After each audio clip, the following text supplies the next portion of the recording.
여러분은 방금 보셨죠? 며느리가 약봉투를 던지며 말했습니다. 어머니, 또 깜빡하셨어요? 라고요. 하지만 그날 이후로 제가 깜빡한 적은 단 한 번도 없었습니다. 정말로 잊어버린 사람은 이 집 사람들이었습니다. 자신들이 무엇을 하고 있는지조차요. 아직 아침 해가 제대로 들지 않은 거실에서 정순 할머니는 혼잣말을 하듯 조용히 구석에 놓인 화분을 바라보고 있었다. 참 이상하지. 사람들은 내가 뭘 잊는다고 생각하는데 정작 나는 너무나 또렷해. 그 눈빛에는 나이가 가릴 수 없는 고집과 단단함이 스며 있었다. 그때 며느리 윤미가 부엌에서 걸어 나오며 싱크대 문을 세게 닫았다. 어머니, 설거지하다가 또 깜빡하고 물 틀어 놓으셨죠? 저희 수도요금이 장난 아니에요. 정수는 말없이 그녀를 바라보았다. 윤미는 기다렸다는 듯 혀를 찼다. 아휴, 제가 몇 번이나 말씀드렸는데. 치매가 이렇게 시작된다잖아요. 정수는 조용히 대꾸했다. 내가 물은 잠갔다. 네가 열어놓은 것 같다만. 윤미는 웃으며 말했다. 어머니, 사람 정신이 이렇게 흐릿하면 자기가 뭘 했는지도 모르잖아요. 어쩌면 저녁 때 병원 한번 가보셔야겠어요. 이어서 아들 준호가 출근 준비를 하며 헛기침을 했다. 엄마, 윤미 말이 맞아. 요즘 좀 자주 깜빡하시잖아. 정수는 아들의 손등을 바라보았다. 그 손은 언제부턴가 자신을 피하는 손이 되어 있었다. 네가 나에 대해 그렇게 생각한다는 자체가 나는 참 마음이 아프다. 준호는 순간 눈빛을 피했다. 엄마, 나도 먹고 살기 바쁘고 힘들어. 그러니까 제발 윤미 좀 편하게 해줘. 정순의 손이 살짝 떨렸다. 저 애가 어릴 때는 무릎에 앉혀서 밥도 먹였는데 이제는 나를 무겁다고 생각하는구나. 정순의 목소리에는 짙은 서러움 대신 기이할 정도로 상처 없는 평온함이 있었다. 마치 모든 걸 이미 알고 있었다는 듯. 이날 오후 며느리의 강요로 병원에 방문한다. 의사는 차트를 넘기며 말했다. 기억력 테스트 수치가 조금 떨어졌네요. 치매 초기 가능성이 있어 보이긴 합니다만. 윤미는 말을 끊었다.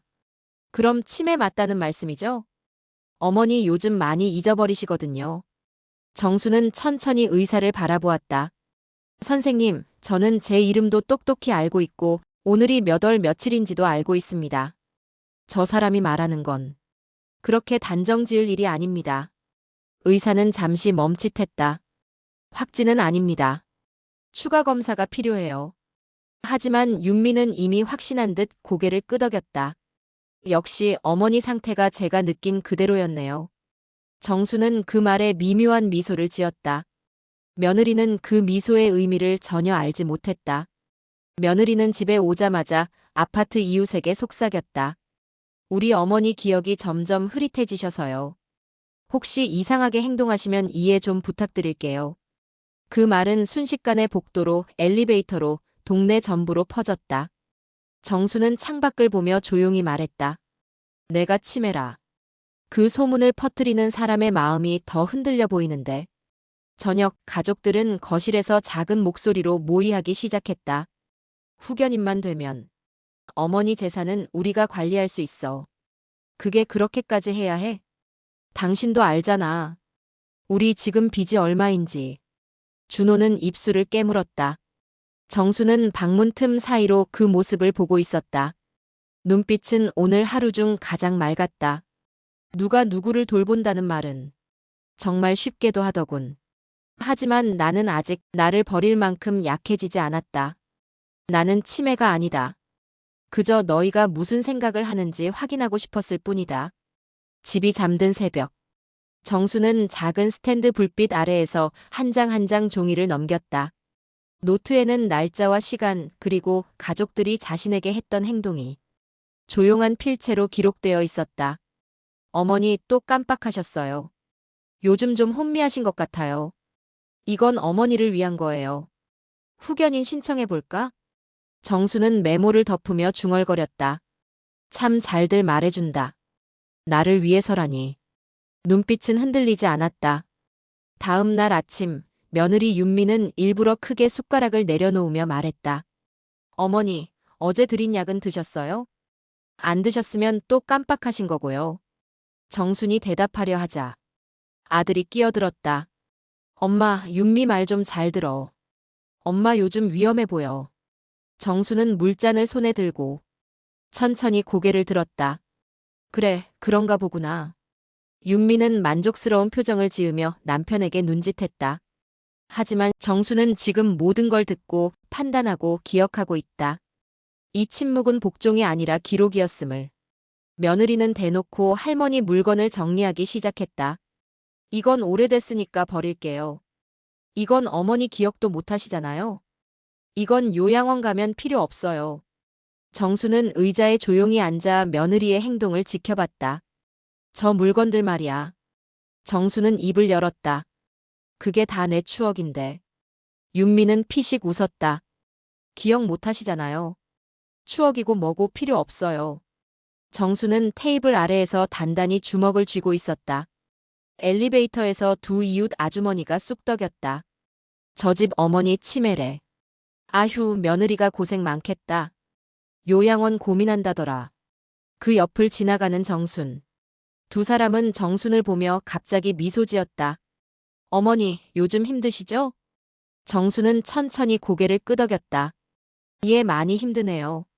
하지만 눈빛은 묘하게 반짝였다. 정수는 이 소문까지도 기록하고 있었다. 저녁, 아들은 술 기운이 살짝 오른 목소리로 말했다. 엄마, 나도 더는 어쩔 수 없어. 엄마 돈이 필요한 상황이야. 정수는 아들이 자신의 약한 부분을 인정하는 모습에 잠깐 마음이 흔들리는 듯 했다. 준호야, 너는 어릴 때 내 등에 엎여서.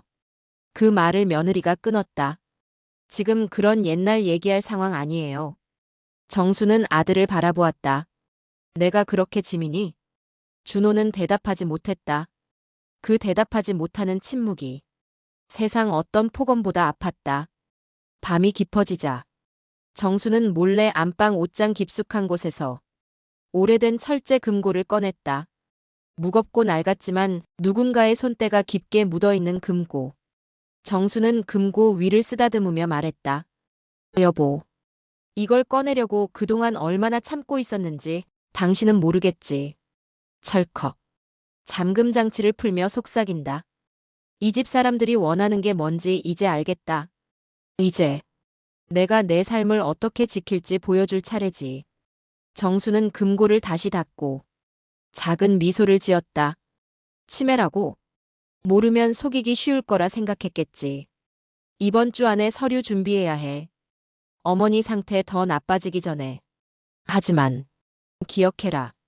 어둠 속에서 조용히 참고 있는 사람이 가장 많은 걸 알고 있는 법이다. 어느 날 아침 윤미는 일부러 정순에게 뜨거운 국을 떠오라고 지시했다. 어머니, 이것 좀 담아주세요. 저는 지금 손이 너무 바빠서요. 정수는 가만히 국자를 들었고 윤미는 슬쩍 남편에게 속삭였다. 이따가 저거 흘리면 어머니 상태 더 심각한 거야. 준호는 며느리의 말에 표정이 굳었다. 망설임인지 기대인지 알 수 없는 표정이었다. 정수는 국을 들고 조심스럽게 걸어갔다. 윤미는 일부러 등을 치듯 스쳐 지나갔다. 찰싹. 국그릇이 바닥으로 떨어지고 말았다. 윤미는 기다렸다는 듯 외쳤다. 어머니, 또 그러셨어요? 이러다 큰일 난다니까요. 정순의 손등에 뜨거운 국물이 튀었지만 정수는 표정을 바꾸지 않았다. 흘릴 수 있지. 사람이 항상 완벽하진 않으니. 윤미는 코웃음을 쳤다. 어머니는 요즘 너무 자주 흘리세요. 이건 실수가 아니라 상태가 나빠진 거죠. 그 표정은 걱정이 아니라 확신이었다. 자신에게 유리한 미래를 향한 확신. 그날 밤 준호가 술 냄새를 풍기며 들어왔다. 엄마, 왜 이렇게 힘들게 해? 그냥 편하게 요양원 가면 안 돼? 정수는 숟가락을 내려놓았다. 편한 건 너겠지. 준호는 한숨을 내쉬었다. 엄마는 몰라. 돈이 얼마나 필요한지. 회사 운영도 어렵고 대출도 막혀서. 나 벼랑 끝이야. 정수는 조용히 물었다. 그럼 내 재산이 너의 구명줄이라는 말이냐? 준호는 고개를 숙였다. 엄마, 지금은 그런 말 듣고 싶지 않다. 정수는 깊게 숨을 들이켰다. 사람을 가난보다 더 가난하게 만드는 건 결국 욕심이라는 걸 그는 알고 있었다. 며느리는 드디어 결심한 듯 노트북을 펼치고 서류 파일을 정리하기 시작했다. 요양원 상담 예약했고 후견인 신청 서류도 거의 끝났어요. 준호가 불안하게 물었다. 이거 법적으로 문제가 되진 않겠지? 윤미는 아무렇지 않게 말했다. 어머니는 치매 초기잖아. 우리한테 맡기는 게 맞지. 하지만 아직 확진은 아니야. 그럼 확진이 나오도록 만들면 되지. 윤미의 눈빛이 차갑게 번쩍였다. 정수는 부엌 구석에서 두 사람의 대화를 듣고 있었다. 표정에는 슬픔보다도 묘한 체념과 결심이 깃들어 있었다. 다음 날 정순이 며느리에게 조용히 말했다. 윤미야, 너는 날 너무 쉽게 보지 말아라. 윤미는 웃음을 터뜨렸다. 어머니, 진짜 본인이 뭐라고 생각하세요? 지금 상황도 제대로 모르시면서. 아니, 나는 아주 잘 알고 있다. 순간 며느리의 표정에 살짝 긴장이 스쳤지만 곧 다시 비웃는 얼굴로 돌아왔다. 어머니는 진짜 모르시는 것 같아요. 이미 상황은 우리 쪽으로 많이 기울었어요. 정수는 차가운 눈빛으로 말했다. 기운 건 너희 마음이지. 진실은 아직 움직이지 않았다. 윤미는 그 말을 이해하지 못한 듯 발걸음을 옮겼다. 정순이 아파트 현관 앞을 지나는데 이웃 아주머니가 조심스럽게 다가왔다. 어머니, 며느리분이 그러던데. 어머니 요즘 많이 위험하시다면서요? 허락도 없이 나가신다던데. 정수는 고개를 저었다. 내가 허락 없이 나간 적은 없어요. 이웃은 당황했다. 그럼 누구 말이? 정수는 이웃의 손을 잡으며 말했다. 사람 말은 누구를 위해 하느냐에 따라 얼마든지 모양이 바뀌는 법이지요. 며느리의 조작이 본격적으로 밝혀지는 복선이기 때문이다. 밤, 정수는 다시 금고 앞에 앉았다. 금고의 차가운 표면에 손바닥을 얹으며 말했다. 여보, 당신이 남기고 간 이 금고를 왜 이제까지 숨겨야 했는지 당신도 이해하겠지? 정수는 금고를 천천히 열었다. 빛이 사르륵 새어나왔다. 서류, 통장, 도장이 모두 정순 이름으로 적혀 있었다. 이 집 사람들이 원하는 건 내 건강이 아니라 내가 가진 것들이었지. 그 순간 정순의 얼굴에서 모든 순한 기색이 사라졌다. 정순은 서류 뭉치를 꺼내며 중얼거렸다. 그렇다면 이제는 나도 내 방식으로 움직여야지. 찰칵. 금고 문이 닫힌다. 그때 문 밖에서 며느리의 발소리가 들린다. 쿵쿵. 어머니, 지금 방에서 뭐 하세요? 정수는 조용히 웃으며 말했다. 네가 제일 두려워하는 일을 말이다. 이제 그 눈에는 서러움 대신 냉철한 판단과 계획이 담겨 있었다. 아침 식탁. 윤미는 톤을 낮추어 대놓고 조작된 말을 꺼냈다. 어머니, 어제 새벽에도 혼자 밖에 나가셨죠? 이웃이 봤다던데요? 정수는 고개를 들었다. 난 나간 적 없다. 그 말이 끝나기도 전에 윤미는 한숨을 내쉬었다. 어머니 기억 못하시는 게 더 위험한 거예요. 아들 준호는 팔짱을 낀 채 고개를 끄덕였다. 엄마, 우리도 이제 무섭다. 엄마가 혹시 사고라도 나면. 정수는 두 사람 사이의 대화를 듣고도 아무런 감정 표현 없이 나직하게 물었다. 너희 둘이 왜 이렇게 나를 요양원에 보내고 싶어 하는지 내가 정말 모를 것 같으냐? 윤미의 눈이 잠시 흔들렸다. 그러나 표정을 곧 굳혔다. 지금 중요한 건 어머니 안전이에요. 우리는 어머니 위해서 하는 거예요. 날 위해서라는 말만큼 잔인한 말은 없다. 이 장면이 그것을 증명한다. 며느리는 그날 오후 정순의 방을 뒤집어 놓기 시작했다. 이불은 바꾸고 옷은 줄이고 요양원 가면 많이 필요 없어요. 정수는 조용히 물었다. 네가 정리하는 그 옷들, 내가 네 시아버지와 살던 시간들이 담긴 옷이다. 윤미는 코웃음을 쳤다. 어머니는 이제 그 시절 기억 못 하시잖아요. 그러니 버려도 괜찮죠. 옷이 한 벌, 두 벌 바닥에 떨어졌다. 그것은 과거가 버려지는 소리다. 정수는 아무 말 없이 하나의 옷만 조용히 주워들었다. 그 손이 슬프기도 하고 어딘가 서늘하게 당당했다. 그날 밤 윤미는 아들에게 서류철을 내밀었다. 오늘 서류 제출할 거야.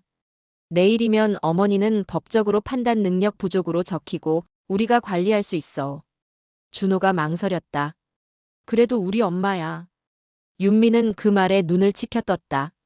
당신 지금 정신 차려야 해. 우리 집 빚이 얼만데? 이 상황에서 감정이 어딨어? 그 말 앞에서 준호는 결국 고개를 숙였다. 정수는 문틈 사이로 이 장면을 보고 있었다. 그리고 입꼬리가 아주 천천히 올라갔다. 그 미소는 비웃음도 분노도 아니었다. 확신이었다. 다음 날 아침 정수는 아무 말 없이 외투를 걸치고 집을 나섰다. 윤미가 흥분된 목소리로 외쳤다. 보세요. 어머니 또 혼자 나가요. 준호도 놀란 듯 뒤따라가려 했지만 정수는 차분하게 말했다. 나 치매라며. 그래. 그렇게 믿어라. 그리고 발걸음을 돌려 동사무소 사회복지과로 향했다. 직원은 잠시 놀란 듯 말했다. 어머니 혼자 오셨어요? 어떤 도움을 드릴까요? 정수는 단호하게 말했다. 후견인 관련해서 좀 여쭤보고 싶은 게 있다. 직원은 서류를 확인하다가 말했다. 어머니가 사인하지 않은 후견인 서류는 아무 효력이 없습니다. 정수는 미소를 지었다. 그렇지. 직원은 이어 말했다. 그리고 본인의 의사 표현 능력이 또렷하면 후견인 지정은 거의 불가능해요. 어머니 말투만 봐도 건강하신데요. 정수는 고개를 천천히 끄덕였다. 그 말 다시 한번 해주시겠어요? 직원은 웃으며 대답했다. 할머니는 절대 치매처럼 보이지 않아요. 제가 보기엔 아주 또렷하시고요. 그 순간 할머니의 표정이 달라졌다. 침묵 속에서 다져온 자신감이 서서히 밖으로 드러나는 순간이었다. 그날 오후 윤미는 화를 참지 못하고 거실에서 시어머니를 향해 소리쳤다. 어머니는 이제 판단도 못하는데 대체 뭘 믿고 살아가시는 거예요? 정수는 단호하게 말했다. 내가 판단을 못한다고 누가 말하더냐? 의사도 그러셨죠? 그 의사 말, 너 말 듣고 판단한 거다. 윤미는 순간 말을 잊었다. 정수는 천천히 말했다. 가장 큰 문제는 네가 내 상태를 결정하려고 한다는 거다. 윤미의 눈빛이 흔들리기 시작했다. 윤미가 소리쳤다. 어머니한테 맡겨두면 이 집 무너져요. 엄마는 판단 능력이 없어요. 정수는 그 말을 똑바로 받아쳤다. 판단 능력이 없는 건 나를 욕심으로만 보는 너희들이다. 윤미는 놀란 얼굴로 고개를 들었다. 네가 욕심을 숨기며 하는 말들. 내가 다 듣고 있었고 다 기억하고 있었다. 그 말이 빗방울처럼 떨어지자 윤미의 표정이 완전히 무너졌다. 그리고 정수는 마지막으로 이렇게 말했다. 이제 내 차례다. 드디어 반전의 문이 열리는 순간이다. 아침 공기가 유난히 무거웠다. 정수는 식탁에 홀로 앉아 찬찬히 찻잔을 돌려가며 차를 따랐다. 그 모습이 마치 오늘을 기다렸다는 듯 차분했다. 잠시 후 윤미와 준호가 서류 봉투를 들고 내려왔다. 어머니, 오늘 법원 가셔야 해요. 윤미의 목소리는 이제 거의 승리를 확신한 사람의 톤이었다. 정수는 고개를 기울였다. 무슨 일인데? 윤미는 억지 미소를 지으며 말했다. 후견인 신청이요. 어머니 이제 저희가 보호해드릴게요. 정수는 미묘하게 웃었다. 보호라. 정말 그렇게 믿니? 윤미는 표정을 굳혔다. 세 사람은 법원 건물 앞에 섰다. 준호는 손에 땀을 흘리고 있었고 윤미는 여전히 자신감에 차 있었다. 접수 창구에서 직원이 정순을 보더니 말했다. 어머니가 후견인 심사 대상자 맞으세요? 정순은 똑바로 대답했다. 아닙니다. 저는 오늘 신청 철회하러 왔습니다. 윤미와 준호의 얼굴이 동시에 경직됐다. 직원이 놀라 묻는다.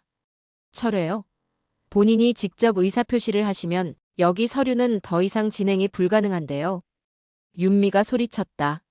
아니에요. 어머니 제대로 판단 못하세요. 어머니는 요즘 아무것도 기억 못하시고 정순이 낮고 단단한 목소리로 말을 끊었다. 나는 너희가 한 말과 행동을 하나도 빠짐없이 기억하고 있다. 그 말은 칼처럼 윤미를 베었다. 윤미는 절대 물러서지 않았다. 어머니, 제발 현실 좀 보세요. 어머니가 기억 못하니까 우리가. 정수는 서류 봉투를 꺼내 테이블 위에 놓았다. 기억 못한다고? 그럼 이건 뭐냐? 봉투 안에는 날짜별로 적힌 행동 기록이 있었다. 며느리가 약봉투를 던진 날, 아들이 돈이 필요하다고 말한 날, 병원에서 며느리가 말을 가로챈 순간, 뒷담화가 퍼지던 날, 요양원 서류가 오갔던 시간. 윤미는 초조하게 중얼거렸다. 어머니가 이걸 언제? 정수는 차분히 답했다. 너희가 날 속이는 동안 나는 너희를 지켜보고 있었다. 준호가 충격을 받으며 어머니를 바라봤다. 엄마 그럼 치매가 아니라는 거야? 정수는 준호를 향해 고개를 끄덕였다. 그래. 나는 내 정신을 잃어본 적 없다. 정수는 두 사람을 집으로 불러들였다. 이제 너희가 알고 싶어 하던 걸 보여주마. 정수는 옷장 깊숙한 곳에서 오래된 철제 금고를 꺼냈다. 철컥. 금고가 열리며 묵직한 서류와 통장들이 드러났다. 토지 등기, 오래된 주택 서류, 예금 통장, 남편이 남긴 편지까지.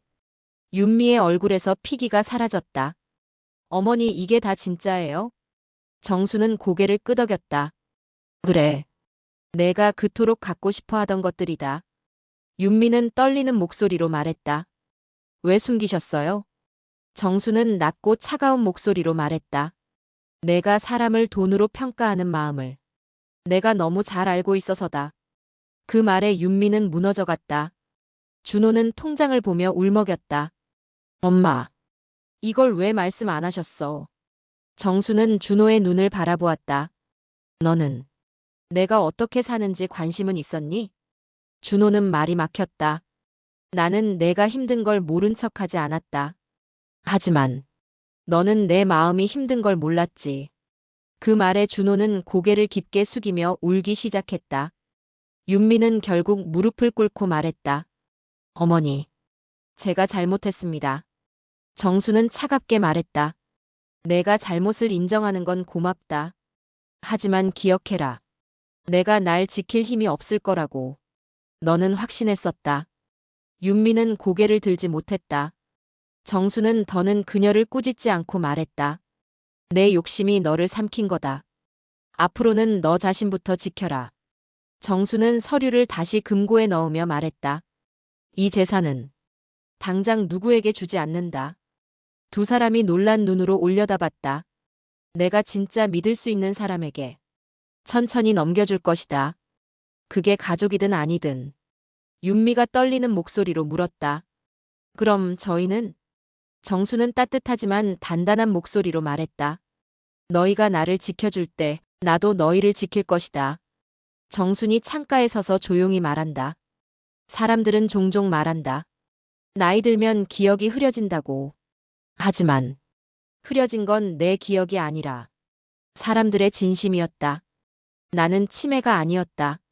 나는 이 집의 진실을 기억하는 사람이었다. 준호와 윤미는 거실에서 말없이 서 있었다.